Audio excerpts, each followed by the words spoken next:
So my role was formed to really put the second A in ACTA, the American Council of Trustees and Alumni.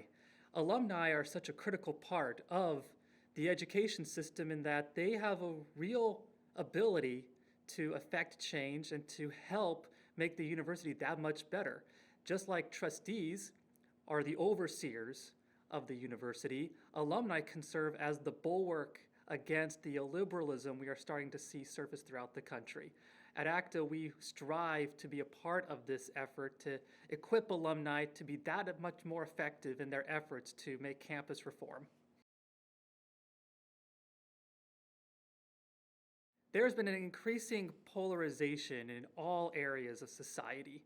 Sadly, education has also fallen victim to that, where it's no longer about truth-seeking, but about gamesmanship and gainsaying over anyone and anything that may stand in opposition to what you may believe as an individual.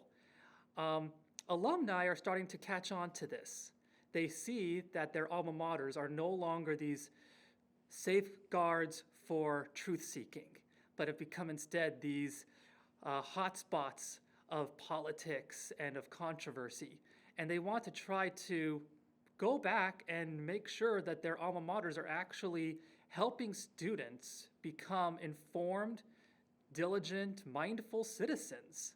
And it's not enough to just say, well, come and get your degree, pay your money, get out and do whatever you want. It's now education is meant to help young people become better informed citizens, and alumni are seeing that their alma maters are not living up to the standards they claim to uphold.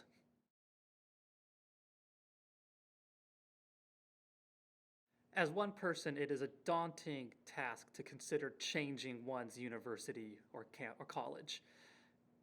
But you don't have to do it alone.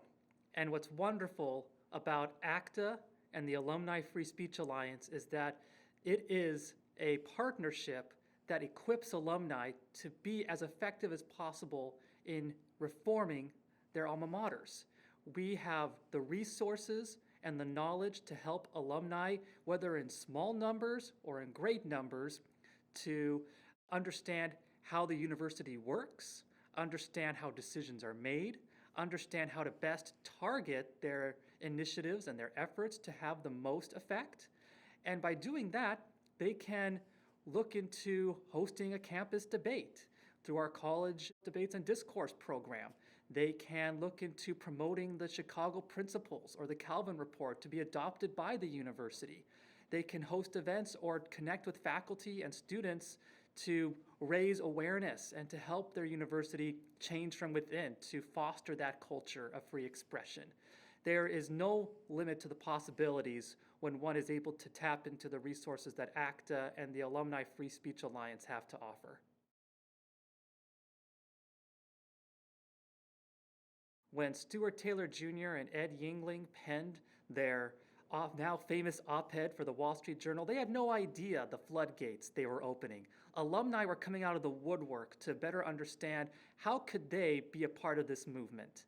Well, a way for us to bring these people together was through the first annual Alumni Summit on Free Expression here in DC. Alumni came from at the time, 12, 13 member groups of AFSA to celebrate all things related to free expression and the alumni movement. Resources and knowledge were shared, networking was done, and now we hope to take it to the next level with the second annual summit. We're going to have powerhouse speakers there. We're going to have even more alumni in attendance. Right now, AFSA is at 14 member groups with more on the way. This is a chance for us to really come together and realize we are not alone in this effort. Alumni can come and see that they are one of many, and that together they can affect so much change than they ever could just by themselves.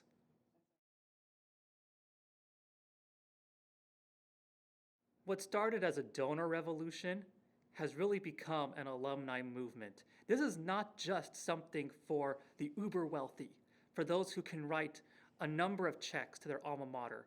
Any alumni, any member of the alumni, whether they be prominent or meek or wealthy or run-of-the-mill American, can be a part of the effort. And because it's not just about making sure that the money gets where it needs to be. That is very important and can certainly carry massive impact on campus. But having one's influence there, being there to interact with faculty, with students, with admin, putting the pressure there on them directly, putting the face to it, not just the dollar sign, will help make their impact that much more meaningful. And it's a way to show that free expression matters. We live in a country where we are blessed with our First Amendment right to freedom of speech and expression. Well, universities, while they purport to do that, have sadly fallen short in that. There is an increasing illiberalism as polarization has continued to pervade all aspects of our lives. Alumni see this. They aren't tolerating it. They no longer want their dollars to just be blank checks to their alma maters. They want to make sure they have the greatest impact possible to ensure that the values that they had taught to them while in school continue for future generations. And these values aren't just subjective values that they care about. These are values that are at the heart of what it is to be a citizen in the United States, of a democratic society based in the notion that all men and women are created equal and have the ability to express themselves freely.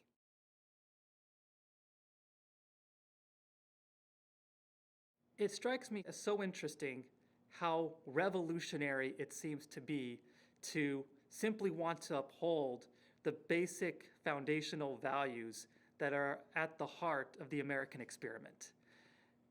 Alumni are very concerned that our ability to speak freely, to have that free exchange of ideas, is being shouted down, suppressed on university campuses. If we can't discuss such controversial, critical issues on our university campuses, where can we discuss them? Where is the true safe space to do that?